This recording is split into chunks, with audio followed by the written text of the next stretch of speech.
নূর সালাম জানালো। জায়ান সালামের জবাব নিয়ে বলল, কি করছিস? এই তো একটু শুয়েছিলাম। জায়ান ডেকে উঠল। নূর, জি ভাইয়া। তুই ঠিক আছিস? তোর কণ্ঠ এমন শোনাচ্ছে কেন? নূর ঘাবড়ে গেল, গলা খাকারি দিয়ে নিজেকে ঠিক করে নিয়ে বলে, আমি ঠিক আছি ভাইয়া, আসলে অনেকক্ষণ ঘুমিয়েছে তো, এই কারণে মনে হয় কণ্ঠটা এমন শোনাচ্ছে। জায়ানের মনে সন্দেহ কমলো না। ও খেয়াল করেছে ইদানিং নূরের চোখের নিচে ডার্ক সার্কেল পড়েছে। নূর খাওয়া দাওয়া করে না ঠিকঠাক, শুকিয়ে গিয়েছে। বোনটার কি হয়েছে কে জানে। আহাদের সাথে কি কিছু হয়েছে? আচ্ছা, নূরকে আহাদের সাথে বিয়ে দিবে সেটা কি ওরা ঠিক করছে? কিন্তু আহাদ তো অনেক ভালো একটা ছেলে, নূরের সাথে খারাপ ব্যবহার করবে এমন কোনো দিনই আসবে না। জায়ান মানুষ চিনতে ভুল করে না। আর ওর একমাত্র বোনকে একজন মানুষের সাথে বিয়ে তো জায়ান এমনি এমনি দিবে না, তাই না? খোঁজ খবর নিয়ে তবেই এই সম্পর্কে এগিয়েছে। জায়ান দীর্ঘশ্বাস ফেলল, পরপর বলে উঠল, বেশি ব্যস্ত না থাকলে আরবির কাছে যা। ওর পায়ের ব্যথাটা বেড়েছে। আসলে পোড়া ঘা শুকিয়ে আসলে আস্তে আস্তে তখন অনেক ব্যথা করে। ও মলম লাগাবে না ঠিকঠাকভাবে, আমি জানি। আর দুপুরে আমি আসবো না, সেটা ওকে বলেছি। তাই ও খাবারে হেলাফেলা করবে। ছোটো মাকে বলিস ওকে জোর করে খাওয়াতে। আর তুই একটু দেখে মেডিসিন খাইয়ে দিস। আর হ্যাঁ, ও রুমে থাকতে থাকতে বোর হয়ে যায়, তুই একটু ও সঙ্গ দিস। রাগ করিস না নূর, ঠিক আছে? নূর হেসে বলল, তুমি যে এত কেয়ারিং একটা হাজবেন্ড হবে আমি তো ভাবতেই পারিনি। আর তুমি চিন্তা করো না, সবটা ঠিক হয়ে যাবে। আর আমি ভাবির সাথেই থাকবো, তো নো চিন্তা, ডু ফুর্তি ভাইয়া। জায়ান হেসে ফোন কেটে দিল। জায়ান ফোন কাটতেই নূর উঠে দাঁড়ালো। ওয়াশরুমে গিয়ে চোখ মুখে পানি দিয়ে নিজেকে স্বাভাবিক করে নিল। তারপর আরবির কাছে যাওয়ার উদ্দেশ্যে পা বাড়ালো। রুমের সামনে এসে দরজায় নক করলো। ওপাশ থেকে আরবির কণ্ঠস্বর শোনা গেল। নূর হেসে প্রবেশ করলো। এদিকে নূরকে দেখে আরবি সোজা হয়ে বসলো। হেসে বলল, এসো নূর, বসো এখানে। নূর মিষ্টি করে হেসে বলে, বসতেই এসেছি ভাবি, কি করছিলে? এই তো কিছু না, আম্মুর সাথে কথা বললাম। ও, সবাই ভালো আছে তারা? হ্যাঁ আলহামদুলিল্লাহ। যাক, শুনে খুশি হলাম। তো এখন তোমার পায়ের অবস্থা কেমন? আরবি পায়ের দিকে তাকিয়েই বলে, আগের থেকে ভালো। মলমটা লাগিয়েছিলে? এই পর্যায়ে আরবি আমতা আমতা করতে লাগলো। জায়ান অফিসে যাওয়ার সময় মলম লাগিয়ে দিয়ে গিয়েছিল। এরপর আর লাগায়নি আরবি। আরবিকে চুপ থাকতে দেখে নূর যা বুঝার বুঝে ফেললো। শব্দ করে শ্বাস ফেলে বলে, আমার ভাই ঠিকই বলেছে, তুমি যে কিছু করবে না তা সে ভালোভাবেই জানে। আরবি মুখ ফোলালো। বজ্জাত লোক, নূরকে এসব ফোন করে বলে দিয়েছে। হ্যাঁ। নূর গিয়ে ভালোভাবে ক্ষতটা পরিষ্কার করে মলম লাগিয়ে দিল। এর মধ্যে মিলি বেগম আসলেন, তার হাতে খাবারের ট্রে। নূর উঠে গিয়ে তা নিজের হাতে নিল, বলল, আমি একটু পর যেতাম, যাক তুমি নিয়ে এসেছো। আরবি নাক মুখ কুচকে বলল, আপনাদের ছেলে বেশি বেশি করে ছোট মা, অল্প একটুই তো পুড়েছে, আমি কি নিচে গিয়ে সবার সাথে খাবারটা খেতে পারতাম না? মিলি বেগম হেসে বলল, এটা আমার ছেলের ভালোবাসা তোমার প্রতি। তাছাড়া একটুখানি পড়ে নি, ডক্টর এসে বলে গেল না, ভালোভাবে যত্ন না নিলে ইনফেকশন হয়ে যাবে। ডক্টররা একটু বেশি বেশি বলে। হয়েছে, এখন খেয়ে নাও তোমরা। মিলি বেগম খাবার দিয়ে চলে গেলেন। নূর আর আরবি একসাথে খেয়ে নিল। খাওয়া দাওয়া শেষে দুজনে একসাথে অনেকক্ষণ গল্প করলো। কথায় কথায় জায়ান, ইপ্তি আর নূরের ছোটবেলার কথাও বলল নূর। সব শুনে আরবি বলল, তোমার ভাই তো তাহলে ছোটবেলায় অনেক দুষ্টু ছিল। হ্যাঁ ভাবি, ভাইয়া অনেক কিউটও ছিল। কথাটা বলেই থামল নূর। পরপর আবার কিছু একটা ভেবে বলল, ভাবি, আমাদের ছবির অ্যালবাম আছে, তোমাকে দেখাই তাহলে বুঝবে। আরবি উৎসুক নজরে তাকিয়ে আছে। নূর ওর বাবার রুমে গিয়ে সেখান থেকে অ্যালবামটা নিয়ে আসলো।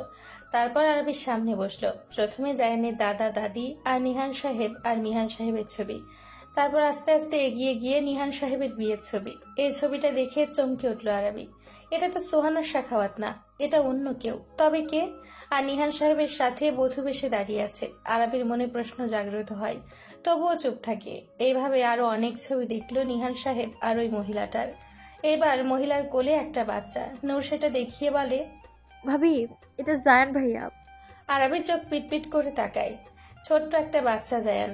মহিলাটার কোলে কি সুন্দর ফোকলা দাঁতে হেসে দাঁড়িয়ে আছে, গোলমেলো দেখতে একদম। কিউটের ডিব্বা। এভাবে আরো এগিয়ে গেল। এরপর জায়ানের পাশাপাশি আরেকজন বাচ্চা। জায়ান দাঁড়িয়ে আছে আর মহিলাটার কোলে আরেকটা বাচ্চা। সেই বাচ্চাকে দেখিয়ে নূর হেসে বলল, ভাবি, এটা আমি। মাশাআল্লাহ, তুমিও অনেক কিউট ছিলে দেখতে। নূর ঠোঁট ফুলিয়ে বলল। এখন কি আমি কিউট না? আরবি খিলখিল করে হেসে বলে, আরে বোকা, এখন তো সুন্দরী হয়েছে। নূরও হেসে ফেলল। এভাবে আস্তে আস্তে অনেক ছবি দেখলো। এক পর্যায়ে আর আরাবি চুপ থাকতে পারলো না, বলল, নূর, একটা কথা বলবো, রাগ করবে? না ভাবি, রাগ কেন করব? বলো কি বলবে। আরাবি আমতা আমতা করলো। পরপর সময় নিয়ে ধীর স্বরে বলে উঠল, এই সুন্দরী মহিলাটা কে নূর? বাবার সাথে ইনি কি করেন? এটা তো মা না। নূরের হাসি মুহূর্তেই গায়েব হয়ে গেল। মন খারাপের ভিড় করলো তার চেহারায়। আরাবি ঘাবড়ে গেল। তবে কি ভুল কিছু প্রশ্ন করে ফেলেছে? এখন কি রাগ করেছে নূরের সাথে? আরাবি ঘাবড়ানো গলায় বলে, আম সরি নূর, আমি ওইভাবে মিন করিনি। তুমি মন খারাপ করো না, আমি আসলে।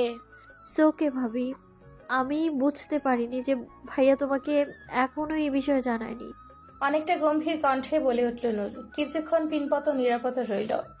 নূর এইবার ছবির সেই মহিলাটির গায়ে হাত বোলালো। তারপর উদাসীন কণ্ঠে বলে উঠল, ইনি আমাদের মা।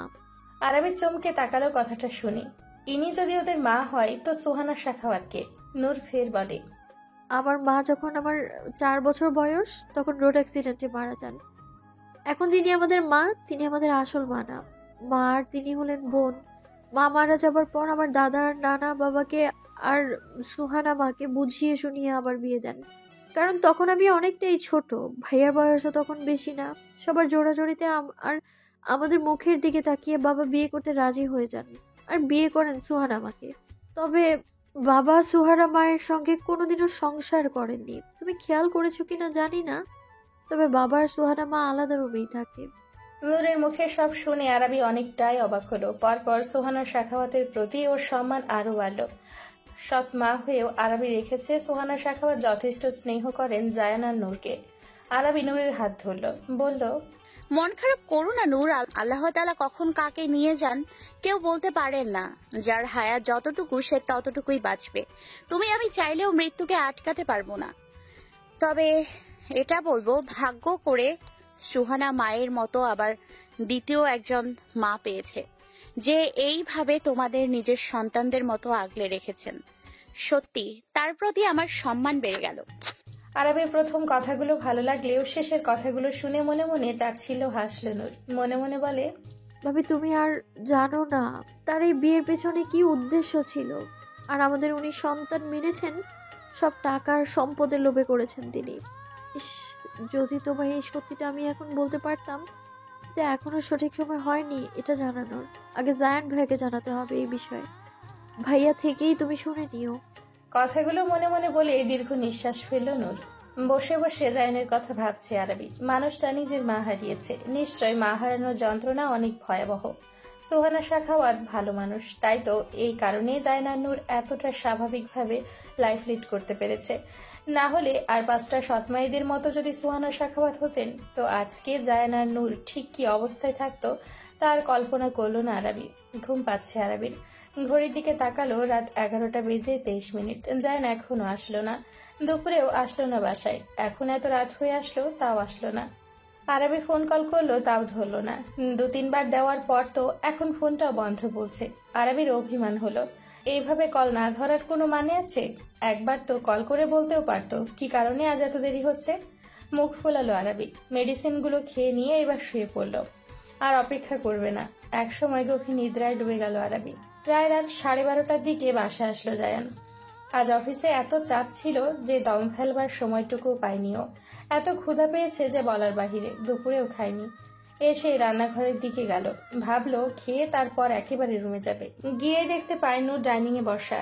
এদিকে ভাইকে দেখে নূর উঠে দাঁড়ালো, বলল, এসেছো? আজ এত দেরি কেন ভাইয়া? বসো, আমি খাবার গরম করে আছি। জায়ান টেবিলে বসতে বসতে বলল, তুই এত রাত অবধি জেগে কেন? ঘুমাসনি কেন? নূর তরকারি গরম করতে করতে বলে, আমার এক্সাম কাল ভার্সিটিতে, আমি এতক্ষণ পড়ছিলাম। রুম থেকেই গাড়ির আওয়াজ পেতেই বুঝেছি তুমি এসেছো। আমিও নিচে চলে আসলাম। ইফতি ভাইয়া বলেছে আজ অফিসে অনেক চাপ ছিল তোমার, নিশ্চয়ই দুপুরেও খাওনি। জায়ান বোনের কথা শুনে মৃদু হাসল, বলল, আমি জানি তুই আমার জন্যই জেগেছিলি। হয়েছে, ছিলাম জেগে। এখন কি অসুস্থ ভাবিকে তোমার জন্য রাত জাগতে বলবো? ভাবিকে জোর করে ঘুমিয়ে যেতে বলেছি আমি। ভালো করেছিস। এখন দিয়ে খাবার দিয়ে ক্ষুধা লেগেছে অনেক। নূর খাবার দিল জায়ানের সামনে। জায়ান গিয়ে হাত ধুয়ে সে খেতে বসলো। নূর জায়ানের সামনে বসে। খেতে খেতে জায়ান বলে, নূর, একটা কথা আমাকে বলবি? আকস্মাত এইভাবে জিজ্ঞেস করায় নূর চমকালো, আমতা আমতা করে বলল, কি প্রশ্ন ভাইয়া? ইদানিং আমি দেখছি তুই কেমন যেন হয়ে গেছিস। অন্য মনস্ক ভাব তোর মাঝে, খাস না ঠিকঠাক। কি হয়েছে তোর? আহাদের সাথে কোনো ঝামেলা হয়েছে? কি নিয়ে এত চিন্তা তোর? নূর থমকে গিয়েছে জায়ানের পরপর করা প্রশ্নগুলোতে। কি জবাব দিবে নূর? চোখ বন্ধ করলো নূর। না, আজকেই মোক্ষম সুযোগ। আজই জায়ানকে সব বলে দেওয়া ভালো। নূর জোরে জোরে 2-3টা শ্বাস নিল, তারপর বলল, আমি যা বলবো মন দিয়ে শুনবে ভাইয়া। আমি কোনো বেহুদা কথা আজ তোমায় বলবো না। আমার কাছে যথেষ্ট প্রমাণ আছে। প্রমাণ ছাড়া আমি কোনো কথা এমনি এমনি বলে দিব এমন মেয়ে না, এটা তুমি নিজেও জানো। জায়ানের খাওয়া প্রায় শেষ। জায়ান এইবার দ্রুত শেষ খাবারটুকু খেয়ে নিল, এরপর হাত ধুয়ে নিল। নূরকে নিয়ে গিয়ে এবার সোফায় বসলো। জায়ান নরম স্বরে বলে, আমি জানি আমার বোন কেমন, তোকে এত বেশি সাফাই গাইতে হবে না। নূর জায়ানের একটা হাত জড়িয়ে ধরলো, জায়ানের কাঁধে মাথা রাখলো। জায়ান নূরের মাথায় হাত বুলিয়ে দিতে লাগলো। নূর চোখ বন্ধ করলো। সে জানে না সব শুনে জায়ান ঠিক কি রিয়াকশন দিবে, তবে আজ সব কথা জায়ানকে বলতেই হবে। নূর দীর্ঘশ্বাস ফেলে বলতে শুরু করলো, একটা কথা কি জানো ভাইয়া? সৎ কখনোই আপন হতে পারে না। তার জলজ্যান্ত প্রমাণ হচ্ছে সোহানা মা। তিনি যে আমাদের ছোট থেকে এত আদর, এত যত্ন, স্নেহ করছেন, এর পেছনে একটাই কারণ আছে ভাইয়া। তিনি আমাদের এই সম্পত্তির লোভে এমনটা করছেন। তিনি মন থেকে আমাদের কখনো নিজের সন্তান মানেননি। তুমি জানো না, তিনি তোমার বাবার সবার অগোচরে আমার উপর মানসিক অত্যাচার করেছেন দিনের পর দিন। আমি তার কারণে একটা রাত শান্তিতে থাকতে পারিনি। ভাই, তিনি যা সবাইকে দেখান, আসলে তিনি তেমনটা নন। তিনি আহানা আপুর সাথে তোমার বিয়ে দিতে চেয়েছিল, কিন্তু তুমি ভাবিকে পছন্দ করেছো আর তাকেই বিয়ে করতে চাও শুনে তিনি কি করেছে জানো? ভাবিকে মেরে ফেলতেও চেয়েছিলেন। আমি নিজ চোখে দেখেছি তাকে কার সাথে যেন কথা বলছিল সে। ভাবিকে তোমার জীবন থেকে সরানোর জন্য প্ল্যানিং করছিল। আমার কাছে ভিডিও করা আছে। তিনি এখনো ভাবিকে দেখতে পারে না ভাইয়া। সে কোনোদিন আমাদের মা হতে পারবে না। কথাগুলো বলতে বলতে নূরের চোখ থেকে অনবরত পানি ঝরতে লাগলো। যাকে এতটা বছর যাবৎ নিজের মা মনে করে এসছে, তার মনে যে এত কুৎসিত রূপ লুকিয়ে আছে তা কল্পনাও করেনি নূর।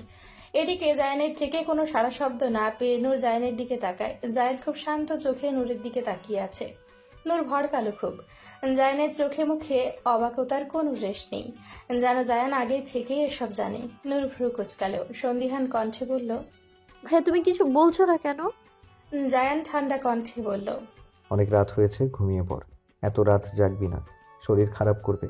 যা রুমে যা। নূর চোখ বড় বড় করে তাকালো। এত গুরুত্বপূর্ণ কথা বলছেও, সেখানে জায়ানের এই রিয়াকশন আশা করেনি নূর। জায়ান এইবার ধমকে উঠল নূরকে, বলছে ওকে রুমে যেতে। নূর স্তব্ধ ভঙ্গিতে চলে গেল ওর রুমে। এদিকে জায়ান সোফায় হেলান দিয়ে বসলো, চোখ বন্ধ করে মলিন হাসলো। জায়ান বিড়বিড় করলো, আমি কি এতটাই বোকা নূর? তুই কি ভাবিস আমি এতদিন কিছুই জানবো না? আমার বাড়িতে আমার পিঠ পিছে এত প্ল্যানিং হচ্ছে, কিছুই কি বুঝবো না? আমার কাঠগোলাপের ক্ষতি করতে চাইবে আর তাকে আমি এমনি এমনি ছেড়ে দিব? সেদিন সুলাইমানের ভাগ্য ছিল, আমার হাতে পড়েনি। ওকে যেই মেরেছে তাকে আমার পক্ষ থেকে ধন্যবাদ। তবে আমি ওকে আরও কষ্ট দিয়ে মারতাম। শুধু মোক্ষম সময়টা খুঁজেছি আমি। সময় হলেই তারা বুঝবে এই সাফওয়ান জায়ান সাখওয়াত কি জিনিস। জায়ান লম্বা শ্বাস ফেললো। জায়ানের বুক ভার হয়ে আসছে। ভার হয়ে আসা কণ্ঠে বলল, আমার খুব কষ্ট হবে মা তোমাকে আঘাত করতে, খুব কষ্ট হবে। আমি চাই না এমন করতে মা, তবে তুমি আর কোনো পথ খোলা রাখুন। আমি তোমাকে মা মানলেও তুমি আমাকে আর আমার পরিবারকে কখনো আপন করে নিতে পারোনি। এইটার জন্য আমার খুব আফসোস রয়ে যাবে মা। তুমি কেন এমন করলে? জায়ানের চোখের কোণ ভিজে উঠল। জায়ান তা এক আঙ্গুলের সাহায্যে মুছে ফেলল। জায়ান নিজেকে সামলে নিল। না, অনেক রাত হয়েছে, এখন রুমে যাওয়া দরকার। জায়ান হাত ঘড়িতে তাকিয়ে দেখে রাত 1টা বেজে গিয়েছে। জায়ান এইবার রুমে যাওয়ার জন্য পা বাড়ালো। রুমে প্রবেশ করে জায়ান থমকে গেল। রুমে লাগানো ট্রিপিং এলইডি লাইটগুলো জ্বলছে। বিছানায় এক শ্যামাঙ্গিনী সুন্দরী নারী ঘুমিয়ে আছে। নারীটি খুব সুন্দরভাবে ঘুমিয়ে আছে। জায়ানের দৃষ্টিতে মুগ্ধতায় সে ভর করল। আলতো পায়ে এগিয়ে গেল অর্ধাঙ্গিনীর কাছে। পাশে বসলো আরবি। আরবির ঘুমন্ত মুখটার দিকে তাকালো। এই মায়াবী মুখটার দিকে তাকিয়ে যেন জগৎ ভুলে বসে জায়ান। ইচ্ছে করে সারাটা দিন এই মেয়েটার মুখটাই দেখতে। আরবির চুলগুলো খোলা ছিল। ফ্যানের বাতাস সেই চুলগুলো এলোমেলো হয়ে চোখে মুখে ছড়িয়ে ছিটিয়ে আছে। জায়ান আলতো হাতে আরবির চুলগুলো সরিয়ে দিল মুখের ওপর থেকে। তারপর ঝুঁকে গিয়ে আরবির কপালে চুমু খেলো গভীর ভালোবাসা নিয়ে। এদিকে স্বামীর স্পর্শে ঘুমটা হালকা হয়ে আসে আরবির। সে ঘুমের ঘোরেও স্বামীর উপস্থিতি টের পেয়েছে। তখন এই ঘুমটা হালকা হয়ে যায় আরাবির। তবে ইচ্ছে থাকলেও চোখ খুলল না আরাবি। এত রাত করে বাড়ি ফিরেছে, এখন এসে আহ্লাদ করা হচ্ছে। এদিকে জায়ান স্ত্রী যে জেগে গিয়েছে সেটা টের পেল, আর তার কাঠগোলাপ যে অভিমান করে চোখ খুলছে না সেটাও খুব ভালোভাবেই বুঝতে পারছে। জায়ান গায়ের কোটটা খুলে ছুঁড়ে মারল ক্লথ পিনে, গলার টাইটাও খুলে ফেললো, শার্টের ওপরে দুটো বোতাম খুলে নিল। এইবার ঝুঁকলো আরাবির দিকে। আরাবি একটু নড়ল না। জায়ান নিঃশব্দে হাসলো। জায়ান এইবার ওর হাতটা আরাবির শাড়ির আঁচল সরিয়ে আরাবির উদর আঁকড়ে ধরল। আরাবি কেঁপে উঠল। জায়ানের স্পর্শে বুক ধুকপুক করছে আরাবি। জায়ানের হাতটা আলতোভাবে স্লাইড করছে। আরাবি সহ্য করতে না পেরে এবার খানিকটা মুষড়ে উঠল। তার দুটো হাত জায়ানের বুকে রাখলো, ঠেলে সরিয়ে দিল জায়ানকে। চোখ বন্ধ অবস্থাতেই আরাবি ঘুম জড়ানো কণ্ঠে বলল, এত দেরিতে এসে এখন এত আহ্লাদ আর আদিক্ষেতা করা লাগবে না। জায়ান আরাবির হাত দুটো বুকের ওপর থেকে ছাড়িয়ে নিল। তারপর আরাবির কানের কাছে মুখটা এনে সেখানে ঠোঁট ছুঁয়ে দিল। ধীর গলায় বলল, খুবই দুঃখিত বেগম সাহেবা, বড্ড অন্যায় হয়ে গিয়েছে। আজকের জন্য এই অথমকে ক্ষমা করুন। ক্ষমা করা যাবে না। কেন? আমি এতগুলো কল দিলাম, ধরলেন না। কিছুক্ষণ পর দেখি ফোনটা বন্ধ, এরপর আর কলও দিলেন না। জায়ান নরম গলায় বলল, বেগম সাহেবা, আজ মিটিং করেছি পর 4টা, ফোন সাইলেন্ট ছিল, খাবারটুকু খাওয়ার সময় পাইনি, ফোনটাও চার্জ দিতে পারিনি, ফলে চার্জ শেষ হয়ে গিয়েছে, আমি দেখিনি। সরি, আর এমন হবে না।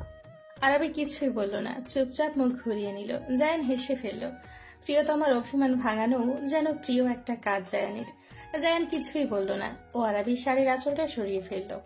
এটা টের পেতেই আরাবি চোখ খুলে তাকালো। কিছু বলবে তার আগেই জায়ান মুখ গুজে দিল আরাবির গলার ভাঁজে। একের পর এক অজস্র চুমুতে ভরিয়ে দিল। আরাবি প্রথমে জায়ানকে সরাতে চাইলেও পরে স্বামীর আদর্শ হাগে স্ত্রীর অভিমানী মন কোমল হয়।